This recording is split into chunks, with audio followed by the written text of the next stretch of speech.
I want to start today with a bit of a cognitive dissonance test for you. Oh, I love these. Right. So I'm going to say a word, and I want you, the listener, to just hold the very first image that pops into your head. Ready? I'm playing along too. Okay. The word is saxophone. Yeah, I mean, I know exactly what I'm picturing. You're probably picturing a smoky club, maybe a silhouette in a fedora leaning back. You hear that rich, golden, sophisticated sound. It's basically the definition of cool, right? It is the quintessential jazz instrument. It's almost impossible to imagine the genre without it.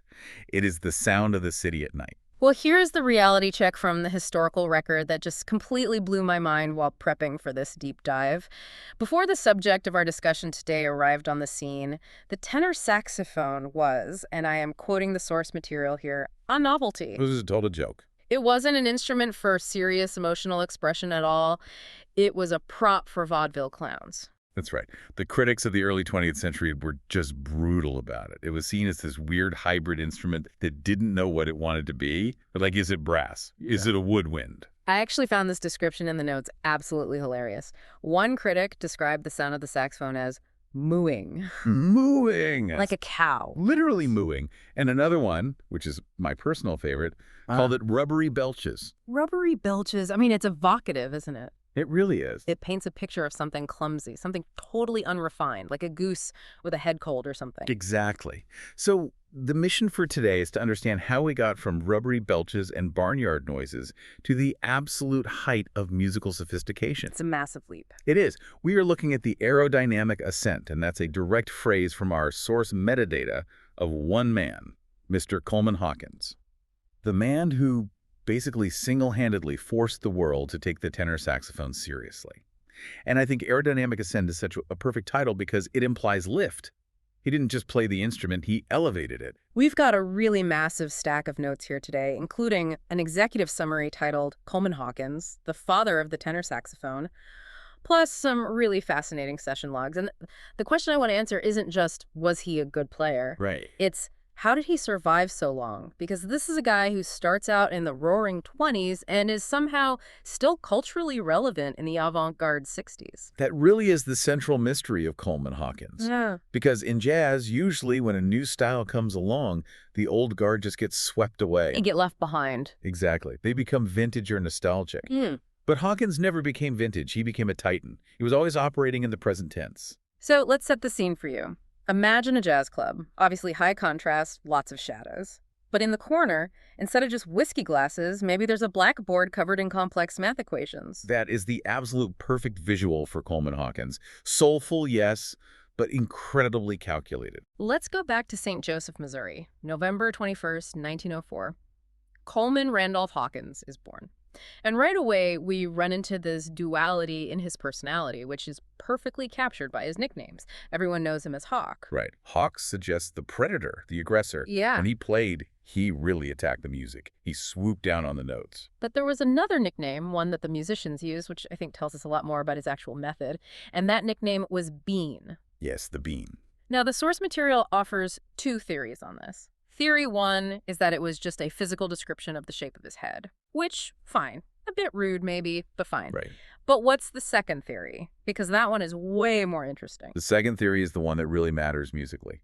Other players called him Bean as a reference to his brain, as in using your bean. Acknowledging his intellect. Exactly. You have to remember, Hawkins wasn't just feeling the music, he was calculating it. He was analyzing the architecture of it. And that calculation comes directly from his background, doesn't it? Because he didn't start on the saxophone. That wasn't his first instrument. No, and this is the absolute key insight if you want to understand his sound. He started on piano and cello.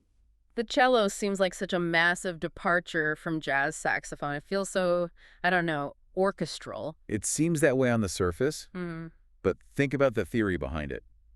When you play the cello, or the piano for that matter, you are dealing with vertical harmony. Okay, break that down for us. So you aren't just playing a single melody line moving left to right across the page. You are looking at how notes stack on top of each other at any given moment.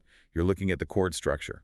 So when he finally picks up a saxophone at age 9, he's not approaching it like a trumpet player just blowing a little tune. He's approaching it like a cellist. Precisely. He brought that deep structural understanding to the horn. And this is where we get his signature style, which the sources call arpeggiated improvisation. Okay, arpeggiated. That is a $5 word right there. It is. For someone who might not have a music degree, what is he actually doing when he does that? So an arpeggio is basically just a chord broken down into its individual notes played in sequence. Imagine a C major chord on a piano. You get C, E, and G all at once. That's a chord. Got it. An arpeggio is playing C, then E, then G, one after another, usually pretty fast. Most sax players in the early days were just playing the melody, the tune you could hum. Hawkins was playing the notes of the chords underneath the melody. So he's outlining the skeleton of the song rather than just singing the lyrics, so to speak. He's showing you the math. Exactly. And he was doing it with this huge, heavy tone. He wanted the saxophone to sound like a cello. That makes so much sense. Right. That's why he used a really hard reed and a very open mouthpiece. He wanted that woody, resonant sound. He absolutely did not want the mooing sound of his competitors. He starts working professionally incredibly early. Uh-huh. By 1921, he's playing with Mamie Smith's jazz Hounds. But the real university of jazz for him is the Fletcher Henderson Orchestra. The Fletcher Henderson era, Yeah, running wow. from 1924 to 1934. This is the premier black orchestra in New York at the time. If you were in Henderson's band, you were simply the best. It was the Yankees of jazz. But even the best have to learn. And there's a specific interaction in the notes here that changes everything for Hawkins. In 1924, a new trumpet player joins the band, a guy named Louis Armstrong. The arrival of Louis Armstrong is a seismic event, not just for Hawkins, but for all of music history. Now, help me understand the dynamic here, because Hawkins is the bean, he's the theory guy, the cello guy. Armstrong is what is Armstrong bringing? Armstrong is pure rhythm. Armstrong is swing. Up until this point, Hawkins played with a very stiff, almost staccato feel. Like ragtime. Yeah, exactly. He was technically proficient. He could play all the notes incredibly fast. But he was jerky. He was playing directly on the beat. Armstrong comes in from New Orleans, and he's playing behind the beat. He has this relaxed, loping feel. So Hawkins is the grid, and Armstrong is the flow. That is a brilliant way to put it.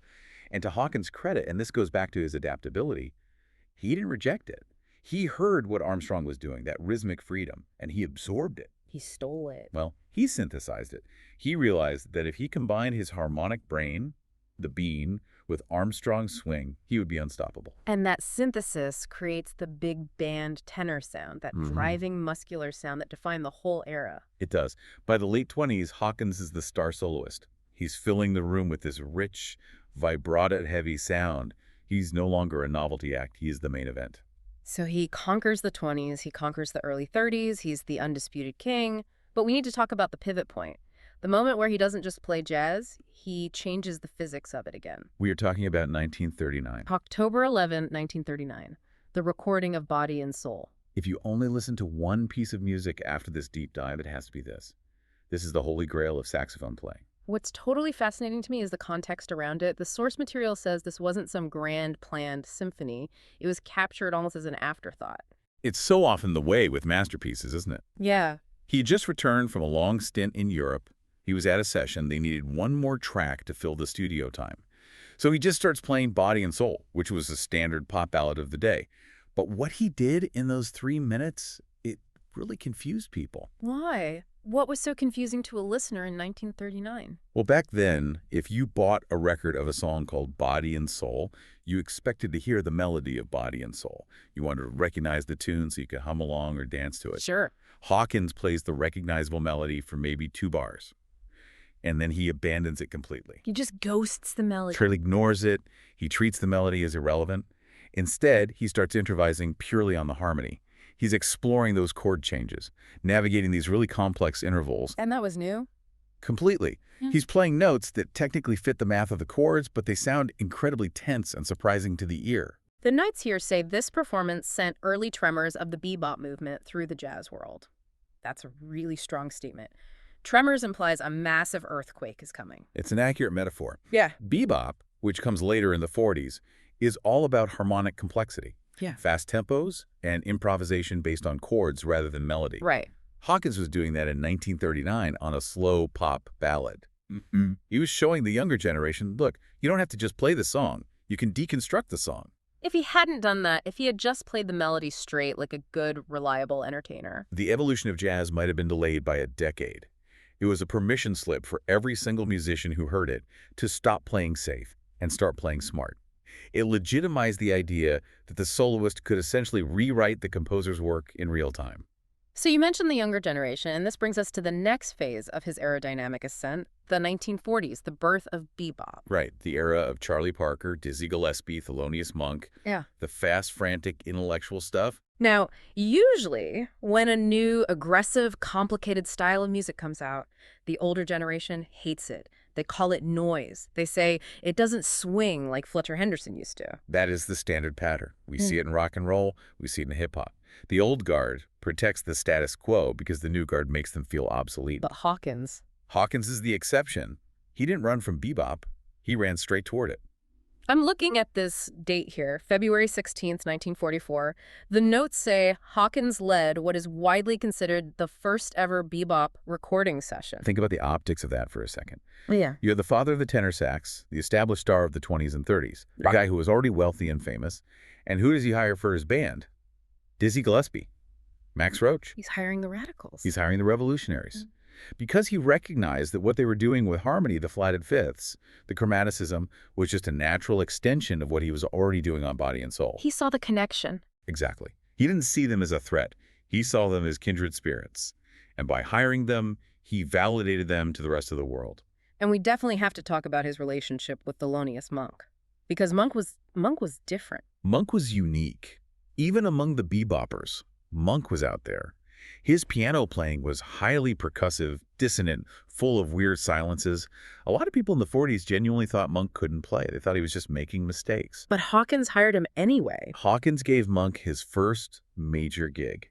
He put him in his quartet. And when people complained, and they did complain, club owners would actually tell Hawkins to fire the piano player. Hawkins told them to listen harder. He defended Monk. It connects right back to the Bean nickname, doesn't it? He respected the intellect behind Monk's weirdness. Absolutely. He knew that Monk knew the math, and that investment paid off beautifully. Years later, in 1957, they recorded an album together called Monk's Music. I have that note right here. And there's a track where you have Hawkins, the veteran, playing alongside John Coltrane, who is the new young lion of the saxophone. That image is incredible to think about. You have the history of the saxophone standing right next to the future of the saxophone, both playing Monk's music. And Hawkins holds his own. That's the crazy part. He doesn't sound like an old man trying to be hip. He sounds like he totally belongs there. Because his sound was built on that deep theoretical foundation, it was timeless. He wasn't relying on gimmicks. He was relying on the physics of music. I want to zoom out a bit geographically because we've been very U.S.-centric so far, but the source material makes a point to mention he was actually a massive global star. Huge in Europe. In the late 1930s, right before he recorded Body and Soul, he spent about 5 years living in Europe. This was the tour with Django Reinhardt, right? Yes, mostly in Paris. In 1937, he recorded with Django Reinhardt, the legendary gypsy jazz guitarist, and Benny Carter. I can only imagine the sound of Hawkins' heavy, breathy tenor sax mixed with Django's sharp acoustic guitar. It was magic. It was this texture clash that just worked perfectly. But more importantly for Hawkins personally, being in Europe meant he was treated like a serious artist, not just an entertainer. Right, the cultural context. Yes. In the U.S., especially as a black man of the 30s, he faced brutal segregation and the relentless grind of the touring circuit. In Europe, he was treated like royalty. It gave him the confidence to come back to America and lay down a masterpiece like Body and Soul. So he comes back, he basically invents modern sax playing, he ushers in bebop. By the 50s and 60s, he's essentially a living monument. The Renaissance period. This is when his legacy is truly cemented in stone.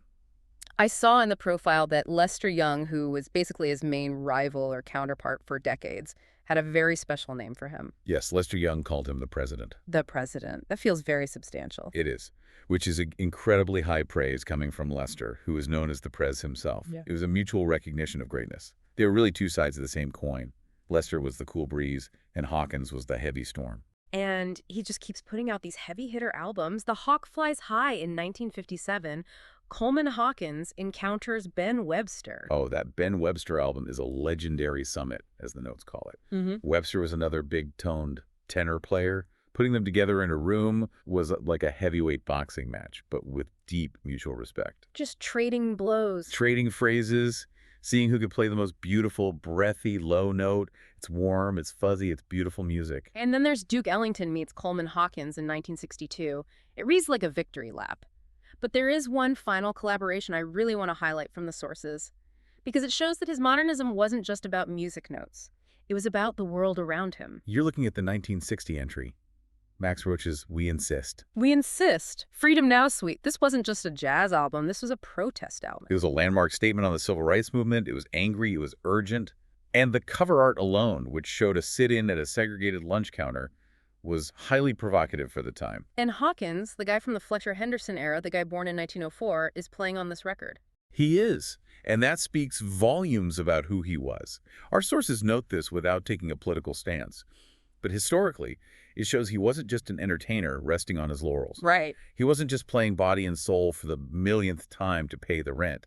He was engaged with a culture. He was willing to lend his voice being that saxophone, to the cultural and political climate of the 1960s. It's totally consistent with his character. He was always looking forward, never backward. Always. A relentless innovator, as the executive summary puts it so well. So when we look at this whole trajectory, this aerodynamic ascent, it's kind of staggering. Yeah. We start with a novelty instrument that sounds like a rubbery belch. I will seriously never get over that phrase. I'm going to use that at my next dinner party. Please do. We move through the big band precision of the 20s. We hit the harmonic revolution of body and soul. We crash right into bebop. We end up in the avant-garde and the civil rights movement. And through it all, there is one constant thread. The thread is open-mindedness. Explain that a bit more. Well, look, Hawkins had the technique. He had the bean. He knew more theory than anyone else in the room. But plenty of people have technique and get stuck in their ways. Hawkins' true genius was his willingness to learn from people who were entirely different from him. He learned from Armstrong. He learned from Monk. Exactly. He treated music as a living, breathing thing. If he had closed his ears in 1930 and said, "I am the king, this is how we play," he would be a footnote today. He would be a museum piece. But instead, he became the father of the tenor saxophone. Because he realized that to stay the father, you actually have to listen to the children. It's a really powerful lesson for any professional in any field, really. Are you using your bean to adapt, or are you just playing the exact same melodies you learned 20 years ago? That really is the question. The most dangerous phrase in any language is, "We've always done it this way." Hawkins never ever said that. Before we wrap up today, I want to leave you, the listener, with a thought experiment, a what-if scenario. We talked about how body and soul changed the DNA of jazz because he decided to ignore the melody. But imagine if he hadn't. Imagine if, on that specific day in October 1939, he was just a little bit tired. Or maybe the producer said, "Hey, Hawk, keep it simple for the radio. People want to hum along." Oh, wow. If he plays that melody straight, does bebop happen in 1944? Does Charlie Parker get the courage to start shredding chords? Or does jazz stay trapped in the swing era for another 10 years? It's a massive what if. Yeah. The entire harmonic language of modern music, not just jazz, but almost everything that came after relies on that initial permission to break the rules. If Hawkins doesn't break the rules right there, who knows when the next person tries? One performance, 3 minutes, changing the entire timeline of music. It's the power of the bean. So here is your homework. Go stream Body and Soul. But don't just listen to it as nice background music. Listen to it as a demolition project. Hear him taking apart the song and building a skyscraper out of the pieces. Hear the early tremors of the future. Thanks for diving in with us. Always a pleasure.